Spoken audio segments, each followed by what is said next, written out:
Oh, goody. All right, what's going on, everybody? Zombies here again, and today we're back with another Marvel Snap video. So I'm back from my little vacation, and what better time to jump into the hot new community controversy, this time surrounding the support in Marvel Snap. Support in this game just has never been very good. Now, I think there have been examples of Second Inner doing decent compensation on issues and whatnot, but most of that stuff isn't actually going through the support systems we're going to be talking about today. Basically, if you have any kind of issue with the game, be it a bug or an issue with the transaction or something of the sort, they generally send you through their online support service, which is ass. It is really, really not good. Many of the interactions I've had and seen with it feels like it's being run by a chat GPT or some other AI text program, and it's often very hard to not only communicate properly what the issue you're having is, but actually finding a reasonable resolution for the issue. So what really kicked off the discussion surrounding support was a post from Chase over on Twitter. If you don't know Chase, he's been a long-time Snap player, plays a ton in the game, shares decks, real nice guy, and he's also someone who has spent a large amount of money on Marvel Snap. Now, a few months back, he actually ran into an issue that directly stopped him from being able to engage with the game at all because of the amount of money spent on the game, which sounds really silly, and it kind of is. Basically, the TLDR on what happened was players at a very, very high collection level, talking probably like the 100,000 plus range of CL, they ran into this desync issue where they would just get completely desynced from the servers, which would cause them to just be unable to interact with the game in any way. They had to delete it, they had to re-download it, download all the assets, and even that wasn't a consistent fix, as often it would just desync again shortly after. This resulted in him being unable to access the game for the better part of 3 weeks, so almost a month. And that is pretty ridiculous. And this is especially ridiculous when we realize it's a bug that only affected a very small amount of players, all of who had spent a very large amount of money on the game. You would think that they would want to make it a pretty big priority that the people spending the most money would actually be able to use the things that they spend and keep engaging with their game. That's just basic mobile game business right there, right? So it did take them a while, but they did eventually fix the issue. And understandably, after this all got resolved, he was trying to figure out, hey, I wasn't able to engage with the things I paid for 3 weeks. I missed out on a bunch of the stuff I would get just naturally playing the game. I'd really like some adequate compensation here. And I think that is a more than reasonable request. If you add up and total the amount of stuff you get from Snap just playing free to play, doing your quests, doing your weeklies, all that stuff, it ends up coming out to about $50 of currency each week. So at a bare minimum, that's like $150 worth of raw currency that you just don't get. And that's on top of the fact that it was entirely impossible to make use of all of the stuff he had previously paid for. He just couldn't play the game. And I think anyone with even a molecule of good business sense would understand, hey, this person is spending a lot of money on our game. They are likely in the 0.01% of spenders. Maybe we should try and keep that person happy and make them feel less bad about this issue that was directly caused by us as a result of them spending all this money. And well, apparently it took a while because, like previously said, this is a thing that was resolved a few months ago, and now support is just finally getting back to a resolution and compensation. And well, I think their post here kind of speaks for itself. We'll read it out real quick. Thanks for waiting. I have forwarded your feedback to our team. We do understand how important this is for you, and rest assured your experience will be carefully recorded so we can further improve the game. As your personal assistant, I have tried forwarding your request. However, we can offer 2,500 gold, and this is our final offer. Please let me know if you would like to accept this offer. I'll be looking forward to hearing your response. Yeah, that's a heck of a way to do things.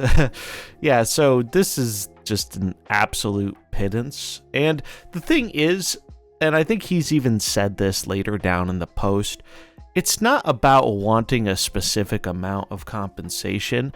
It's just the amount they're offering here is kind of insultingly low relative to the problem that happened.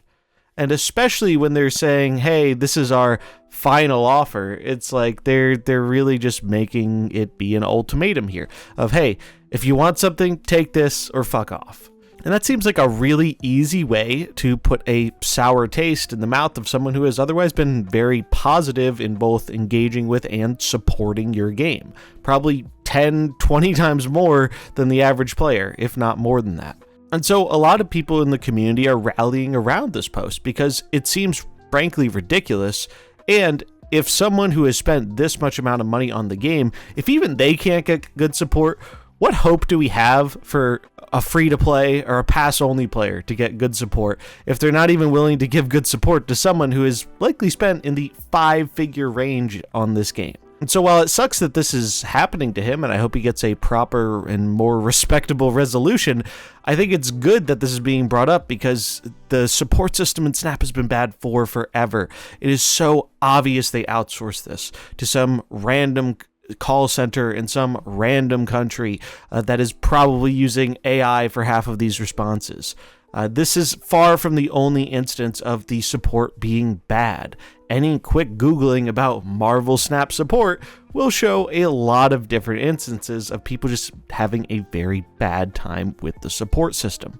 And it's a little ridiculous when you see how much money Marvel Snap is bringing in that they don't seem to be willing or able to reallocate some of that money towards ensuring their customers actually get a good customer service experience. Some players spend a lot of money on Marvel Snap, and as a customer, I feel like if I'm spending a bunch of money on something, I should be entitled to having reasonable customer service if things go wrong with the things that I'm purchasing.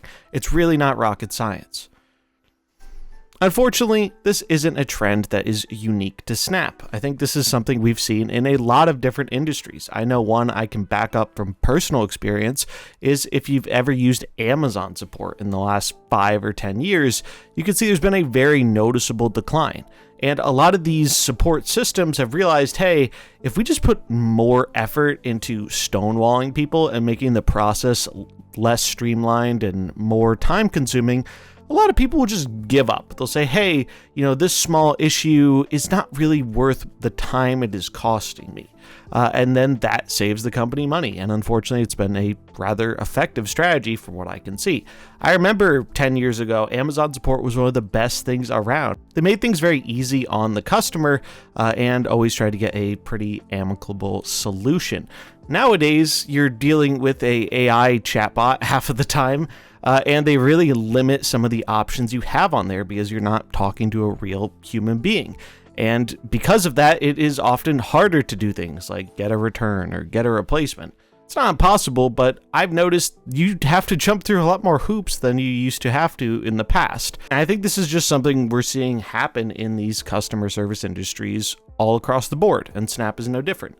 But it being no different isn't an excuse for it being terrible. At the end of the day, there really is no good excuse to have such a terrible customer service department, especially when this has been a complaint since pretty much the launch of the game almost 2 years ago. It has never been good, and I think that is a big part of why people are rallying around this issue, is because we want to see something change with this. The issue is bigger than just one person getting kind of screwed on their compensation. It's more about the fact that people feel like for the absurd amount of money this game is generating, millions and millions of dollars, really shouldn't be that hard to have a half-competent customer service department, which they just do not have right now.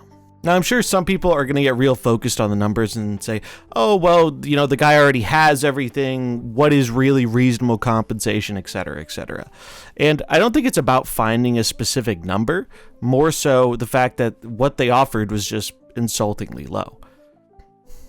For me, if I was in a position like this, I think the bare minimum I would be expecting in compensation is just giving me the stuff I missed, not being able to play the game because of the issue your game had. So essentially getting those credits that I missed out on and not being able to play for 3 weeks. I think that's the bare minimum a company like this should be doing in order to make things right for one of their most dedicated players. So I'm very curious to see what develops with this.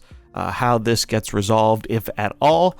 This just started coming out last night on Sunday. Today's Monday, first start of the work week. Will we see a response from Second Dinner or their community manager or what? It is gaining quite a bit of traction, and I figured talking about the issue as well as bringing up the history of really not good customer service in Snap, maybe that will help contribute to a solution. And if nothing else, it gives us a bit more of a dialogue on the issues with customer service and how it drastically needs to be improved. If you want more information on what's going on, I'll leave a link to Chase's thread in the description below. Highly recommend checking it out, dropping a like, dropping a retweet, helping get the message out there, as I'm pretty sure almost anyone else in this situation would feel pretty wronged by it. Hell, this even got Regis to put out a tweet about how he appreciates all the good communication and support from the Hearthstone team. And, well, personally, I'm someone who doesn't have a whole lot of love for Hearthstone anymore after they kind of, murdered mercenaries and left Wild to rot. But even with my negative feelings towards Hearthstone as a whole, can't really deny that their customer service and their support from the team has always been pretty strong, especially in comparison to what we're seeing here in Snap. But yeah, that's going to wrap it up for this video. Let me know what you think in the comments below, and have you had an experience with customer service? Positive, negative, somewhere in between? I've seen a lot of more negative experiences, but in general, that's not super surprising. People are more likely to write about a negative experience than a positive one online. That being said, it really doesn't excuse the poor quality and the poor resolutions I've seen from support. So if you've had an experience with that, I'd love to hear about it in the comments below. Thanks so much for watching. If you enjoyed it, remember to like and subscribe, and I'll catch you in the next one. Peace.